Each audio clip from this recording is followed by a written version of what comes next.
नमस्कार. ऑथेंटिक खानदेश चॅनलमध्ये तुमचे स्वागत आहे. आज आपण बनवणार आहोत पौष्टिक अशी प्रोटीनयुक्त मुगाची डाळ मेथीची भाजी. ही भाजी रोजच्या जेवणासाठी खूप परफेक्ट आहे आणि पटकन बनून तयार पण होते. लहानांपासून तर मोठ्यांपर्यंत ही भाजी सर्वांना आवडेल. अशा पद्धतीने जर केली तर सर्वजण अगदी आवडीने खातील. चला तर मग रेसिपीला सुरुवात करूया. त्यासाठी एक जुडी मेथीची घेतलेली आहे. मेथी स्वच्छ धुवून घ्यायची आधी. त्यानंतर 1 वाटी मुगाची डाळ भिजत घातलेली आहे. भाजी बनवायच्या 10 मिनिट आधी डाळ भिजत घालून द्यायची. त्यानंतर हिरव्या मिरच्या घेतलेल्या आहेत, लसूण घेतलं आहे आणि कांदा घेतलेला आहे. भाजीला थोडं जाडसर कापून घ्यायचं. एकदम बारीक नाही कापली तरी पण चालेल. त्यानंतर मिरच्या पण कापून घ्यायच्या. मिरच्या कापून झाल्यानंतर लसूण पण कापून घ्यायचा. लसूणच्या मी 10 ते 12 पाकळ्या घेतलेल्या आहेत. त्यानंतर एक मोठा कांदा घेतलेला आहे. हवं तर तुम्ही या भाजीमध्ये टोमॅटोसुद्धा टाकू शकतात. आता मिरची, कांदा, लसूण, मेथी कापून झालेलं आहे. आता आपण गॅसवर कढई ठेवूया. कढईमध्ये तेल टाकून घ्यायचं. तेल तापल्यानंतर जिरे टाकायचे, मोहरी टाकायची. त्यानंतर लसूण टाकून घ्यायचा, छान परतायचं. त्यानंतर मिरची टाकायची. मिरची टाकल्यानंतर परतून घ्यायचं. त्यानंतर त्यामध्ये आपण कांदा टाकून घेऊ आणि व्यवस्थित परतून घेऊ.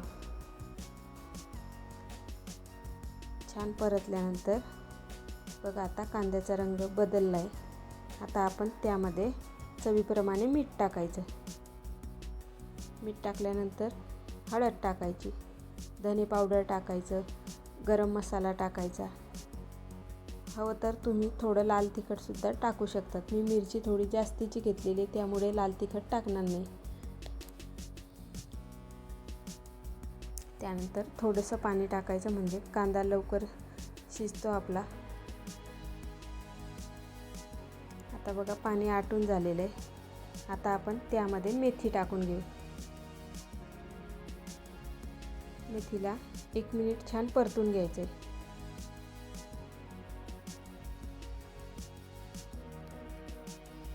अशा प्रकारे मेथीला परतून घ्यायचं. मेथीच्या भाजीला जर आपण तेलामध्ये छान परतून घेतलं ना तर भाजीची चव खूप चांगली लागते. नाहीतर जर आपण आधी मुगाची डाळ टाकली नंतर भाजी टाकली तर थोडा कडवसपणा येतो भाजीला. त्यामुळे आधी मेथी तेलामध्ये छान परतून घ्यायची. त्यानंतर मग भिजलेली मुगाची डाळ त्यामध्ये टाकून घ्यायची आणि व्यवस्थित मिक्स करायचं. या भाजीमध्ये पाणी टाकायची गरज नाही. जे मेथीला पाणी सुटतं त्यामध्येच डाळ शिजून जाते भिजलेली असल्यामुळे. आता आपण भाजीचे व्यवस्थित मिक्स केल्यानंतर 3 ते 4 मिनिट झाकण ठेवायचं. झाकण काढल्यानंतर बघा आपली मुगाची डाळ मेथी बनून तयार आहे. डाळ पण शिजलेली आहे. एकदम जास्त वेळ शिजवायचं नाही, नाहीतर मग डाळ खूप जास्त शिजून जाते, मग भाजीची चव लागत नाही. त्यानंतर मस्त अशी हिरवगार कोथिंबीर टाकायची आणि गरम गरम जेवण करायला बसायचं. तुम्हाला जर अशाच नवनवीन रेसिपी हव्या असतील तर ऑथेंटिक खानदेश चॅनलला सबस्क्राईब करा आणि व्हिडिओ आवडला असेल तर लाईक करा, व्हिडिओला शेअर करा आणि रेसिपी आवडली असेल तर कमेंट करायला विसरू नका. अशा प्रकारे मेथी आणि मुगाची डाळ ही भाजी तुम्ही पण करून बघा. ही भाजी बनवायला खरंच खूप सोपी आहे आणि खायला खूप चवदार लागते. त्यामुळे तुम्ही ही भाजी एक वेळा नक्की करून बघा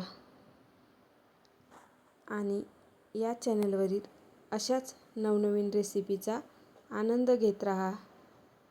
थँक्यू.